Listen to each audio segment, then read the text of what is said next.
যখন আমি বলেছিলাম আমাকে সবাই কুৎসিত বলে, তখন আরিফ বলেছিল আমরা কেউই কুৎসিত নই, আমরা শুধুমাত্র একটা বিচারমূলক সমাজে বসবাস করি। যখন আমি বলেছিলাম আমি নিজেকে ঘৃণা করি, তখন জিন বলেছিল পৃথিবীতে তুমি একমাত্র ব্যক্তি যাকে তোমার ভালোবাসা উচিত।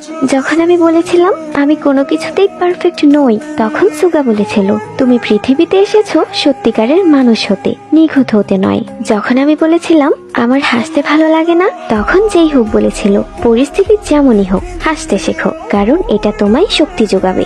যখন আমি বলেছিলাম আমাকে কেউ ভালোবাসে না, তখন জিমিন বলেছিল কখনো এটা ভেবো না যে তোমাকে কেউ ভালোবাসে না, সবসময় এটা মনে রাখবে যে সাউথ কোরিয়া সিওল শহরে এমন একজন আছে যে তোমাকে মন থেকে ভালোবাসে এবং বিশ্বাস করে। যখন আমি বলেছিলাম আমার অতীতের স্মৃতিগুলো আমাকে কষ্ট দেয়, তখন ভি বলেছিল ভুলে যাও যা তোমাকে কষ্ট দেয়, কিন্তু এটা কখনোই ভুলে যেও না যে সেই কষ্ট থেকে তুমি কি শিক্ষা পেলে। যখন আমি বলেছিলাম আমাকে সবাই খারাপ বলে, তখন জঙ্কুক বলেছিল তোমার নামে কে কি বললো সেটা পরোয়া না করে নিজের মতো বাঁচো।